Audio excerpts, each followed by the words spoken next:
Assalamu alaikum everyone. My name is Ghulam Farwa and today I am giving you an English lecture that is based on a grammar topic that is prepositions.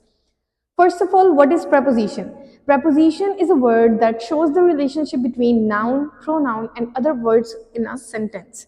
कि जब हम किसी भी noun या pronoun को pronoun I is a pronoun, the cat is a noun, the dog is a noun. जब हम noun या pronoun को relate करने के लिए when we are using a word to relate noun or pronoun with the other part of the sentence, we are using preposition. At that time we are using preposition. उस time पे हम preposition का इस्तेमाल करते हैं. Preposition should be, the example of preposition is at, on, in. These all are the examples of prepositions. First of all, the main type that is basically and mostly used in the speaking, that is preposition of time. जब हम किसी भी चीज़ का time बताने लगे होते हैं तो उस टाइम पे जो हम prepositions यूज़ करते हैं, that is at, on, in, since, for, etc. The purpose of preposition of time is shows when something happening.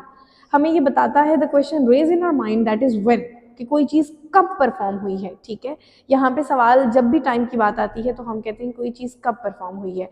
तो when, this shows that when something is happening. The first example is at. At use करते हैं for a specific time. The example of at is I wake up at 7 a.m. जब हम exact specific time किसी चीज़ का बताते हैं तो उसके लिए जो हम preposition यूज़ करते हैं, that is at. For example I wake up at 7 AM. इसके अलावा हम और भी एग्जाम्पल्स यूज़ कर सकते हैं. For example I wrote my work at 11 PM, anything, या आई एम राइटिंग दिस. जो कुछ भी किसी भी सेंटेंस का स्पेसिफिक टाइम मेंशन करने के लिए जब हम जो preposition हम यूज़ करते हैं, that is at. The next one is on. On use करते हैं specifically for day and date के लिए. ज़्यादातर बच्चों को प्रॉब्लम इस चीज़ में आता है कि हमें preposition ऑफ टाइम पता तो है, बट एट कहाँ पे यूज़ होता है, ऑन कहाँ पे यूज़ होता है. कभी कभार वो डे और डेट के साथ भी एट का इस्तेमाल कर देते हैं और कभी कभार वो मंथ के साथ भी ऑन का इस्तेमाल कर देते हैं. तो सो दिस इज़ द प्रॉब्लम जो कि हमारे ग्रामर को एक एरर शो करता है, ग्रामेटिकल एरर शो करता है हमारी राइटिंग में. उसको डिक्रीज करने के लिए और उसको रिमूव करने के लिए मैंने आप लोगों को ये भी बता दिया है कि कौन कौन से पर्पस के लिए ये वाले हमारे पास prepositions यूज़ होते हैं. ठीक है, जो मेन preposition ऑफ टाइम्स हैं वो हमारे पास एट, ऑन, इन, सिंस और फॉर है. अब एट मैंने बता दिया है कि स्पेसिफिक टाइम के लिए the preposition which we are using, that is at. Example is I wake up at 7 AM. मैं 7 बजे उठी. अब मैंने स्पेसिफिक टाइम बताया है, so that's why I am using at as an example. The next one is on. On day और date के लिए इस्तेमाल किया जाता है. जब भी हम किसी भी किसी भी एक्शन के हैपनिंग की डेट बता रहे होते हैं या हम डे बता रहे होते हैं तो उसके लिए जो हम preposition यूज़ करते हैं, दैट इज़ ऑन. ठीक है, for example my birthday is on Monday. मेरी बर्थडे मंडे को है. या you can also change the sentence like my birthday is on 11 September और anything. Okay, the next one is in. In जो जिस काम के लिए यूज़ होता है, दैट इज़ वो मंथ को शो करने के लिए यूज़ होता है. मंथ, ईयर और सेंचुरीज. मतलब फॉर एग्जाम्पल काफ़ी टाइम हो गया है तो उसके लिए जो हम यूज़ करते हैं, दैट इज़ इन. बच्चों का एक प्रॉब्लम है कि वो इन को भी डे और डेट के साथ भी यूज़ कर देते हैं. For example they are using the incorrect sentence, that is my birthday is in Monday. So this is an error, grammatical error, कि इन हमारे पास कभी भी डे और डेट के साथ यूज़ नहीं होता. ठीक है, इन हमारे पास मंथ, ईयर्स और सेंचुरीज के लिए यूज़ होता है. For example she was born in July. वो जुलाई में पैदा हुई. ठीक है, तो हम इसके लिए we are using in. The next one is since and for. Since और फॉर ड्यूरेशन के लिए यूज़ होता है, किसी भी टाइम की फॉर एग्जाम्पल किसी भी ड्यूरेशन के लिए. वैसे सिंस और फॉर स्पेसिफिकली हमारे पास प्रेजेंट परफेक्ट और परफेक्ट कंटिन्यूस के सेंटेंसेस में भी यूज़ होते हैं. ठीक है, चाहे वो सेंटेंस प्रेजेंट के हो, पास्ट के हो या फ्यूचर के हो. ड्यूरेशन को शो करने के लिए we are using since and for. The first example is I have lived here since 2015. मैं 2015 से यहाँ पे रह रही हूँ. ठीक है, तो this is the duration. Okay, so this is the preposition of time. Now I am moving toward the next one, that is preposition of movement. किसी भी चीज़ की movement को show करने के लिए. इसका purpose क्या है? shows movement from one place to another. जब हम एक place से दूसरी जगह किसी भी subject की, किसी भी object की या किसी भी noun या pronoun की movement को show करते हैं, for that purpose we are using preposition of movement. The number one example is preposition of movement की example हैं to, into, onto, out of and towards. जो टू है that is used for movement towards a place. जब आप किसी भी place की तरफ मूव कर रहे हैं तो किसी भी प्लेस की डायरेक्शन बता रहे हैं, किसी प्लेस की तरफ मूव कर रहे हैं, so that's why we are using to. For example यहाँ पे जो एग्जाम्पल है that is he went to the market and I am also using that I went to the school, I go to the school. तो जो school है मेरे पास that मैं school की तरफ मूव कर रही हूँ, so that's why I am using the word to, that is a preposition.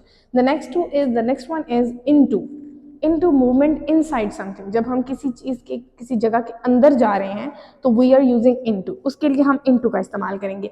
For example she jumped into the pool, वो पूल के अंदर गई, ठीक है, but before jumping she was outside the pool, so that's Y हम बता रहे हैं ना कि वो बाहर से अंदर की तरफ गई है, पूल की तरफ गई है, तो हम यहाँ पे इनटू का इस्तेमाल करेंगे। जब हम कहीं पे भी बाहर से अंदर की तरफ जा रहे होते हैं तो we are using preposition into. For example मैं कह रही हूँ कि मैं लॉन में खड़ी हुई हूँ, I was standing in the lawn and I was going into the lawn, ठीक है, sorry I am going into the room. तो पहले मैं रूम से बाहर थी and then I enters the room, so that's why I am using the word into. The next one is onto. Onto हमारे पास किसी भी सर्फेस के ऊपर की चीज़, for example movement on a surface, ठीक है, उसको शो करता है। जैसे cat jumped onto the roof, ठीक है, छत के ऊपर। अब यहाँ पे मूवमेंट हमने ऑन टू शो की है तो इसलिए यहाँ पे हम ऑन टू को यूज़ करते हैं। The next one is out of. जब भी आप किसी चीज़ के बाहर निकल रहे होते हैं ना, for example movement from inside, आप मतलब पहले you are in the room and then you are go out of the room, so that's why यहाँ पे हम आउट ऑफ लगाएंगे।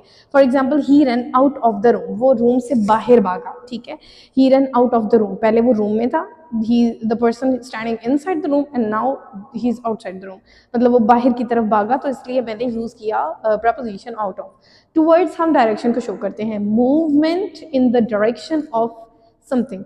मतलब for example the dog run towards me, कुत्ता मेरी तरफ भाग रहा है, डॉग जो है। इसके अलावा मैं ये भी कह सकती हूँ कि आई am going towards the staff room, मैं स्टाफ रूम की तरफ जा रही हूँ। जब भी हम की तरफ की बात करते हैं तो we are using preposition towards. These are the preposition of movement, जिसमें हम डायरेक्शन बताते हैं, स्पेशली मूवमेंट बताते हैं from one place to another, चाहे वो कमरे से बाहर जा रहे हों, कमरे से अंदर जा रहे हों, किसी चीज़ के अंदर जा रहे हों या किसी की तरफ जा रहे हों, ये सारी मूवमेंट को शो करती हैं। The next one is preposition of direction. Preposition of direction बताता है कि वेयर समथिंग इज लोकेटेड। यहाँ पे जो सवाल हमारे जहन में आता है वो वेयर है। जिस तरह टाइम के वक्त हमारे पास जो सवाल जहन में आता है दैट इज व्हेन, इसी तरह डायरेक्शन के टाइम जो क्वेश्चन हमारे जहन में आता है that is where. The preposition of direction shows where something is located. Example इसमें क्या है हमारे पास, in. Number one is in करता है इनसाइड समथिंग। फॉर एग्जाम्पल हम इसमें ये शो करते हैं कि कीज़ कहाँ पे पड़ी हुई हैं। For example the keys are inside, the keys are in the bag, keys मेरे बैग के अंदर हैं, तो मैंने उसके अंदर मौजूद होने को जाहिर किया है, डायरेक्शन बताई है, so that's why the preposition I am using that is in. The next one is on. On है ऑन टॉप ऑफ समथिंग, किसी चीज़ के ऊपर। The book is on top of the table, the pencil is on top of the chair. जब भी हम किसी चीज़ के ऊपर होने को जाहिर करते हैं we are using on. In, on और एट जो हैं वो डायरेक्शन के साथ साथ टाइम को भी मेंशन करते हैं, but according to the situation and according to the sentence we will examine that where in is used as a direction and where it is used as a time. The next one is at. At हमारे पास specific point के लिए use होता है, वहाँ पे eight हमारे पास जो टाइम है वहाँ पे स्पेसिफिक टाइम के लिए यूज़ होता है, ठीक है। जब भी हम किसी स्पेसिफिक टाइम को शो कर रहे होते हैं, जैसे आई वेक अप एट 7 PM, तो उस टाइम पे हम जो है वो एट का इस्तेमाल करते हैं। इस तरह जब हम स्पेसिफिक पॉइंट का को मेंशन करते हैं तो हम एट का इस्तेमाल करते हैं। For example I am at the bus stop, मैं बस स्टॉप पे थी। अब मैंने स्पेसिफिक पॉइंट बस स्टॉप को मेंशन किया है, सो दैट्स वाई मैंने एट का इस्तेमाल किया है। The next one is between. Between दो चीज़ों के मिडल की चीज़ को बताता है। For example in the middle of two things, ठीक है। इसमें हम फॉर एग्जाम्पल मैं कहती हूँ स्कूल बैंक और पार्क के दरमियान है, तो फिर यहाँ पे आई am using preposition between. The school is between the bank and the park. The last one is above and under. Above किसी चीज़ की हायरनेस मतलब हाईएस्ट पॉइंट को बताता है। For example higher than something, किसी चीज़ से ऊपर, और बिलो किसी चीज़ से नीचे या अंडर किसी चीज़ के नीचे को बताता है। For example lower than something, किसी चीज़, जिस तरह मैं कहती हूँ the ball is under the table, table के नीचे है, उसके लोअरनेस को शो कर रहा है, तो इसलिए यहाँ पे अंडर यूज़ करूँगी। लेकिन अगर हम कहते हैं कि the lamp is above the table, lamp table के ऊपर पड़ा हुआ है, तो इसलिए आई am using the word above, ठीक है। So that's all. These are the preposition types of the preposition which I am mentioning. So the activity after the lecture you have to do that is make sentence of all the preposition mentioned here. यहाँ पे जितनी भी preposition mention हुई हैं आपने उन सब के sentences बनाने हैं. So best of luck and thank you so much.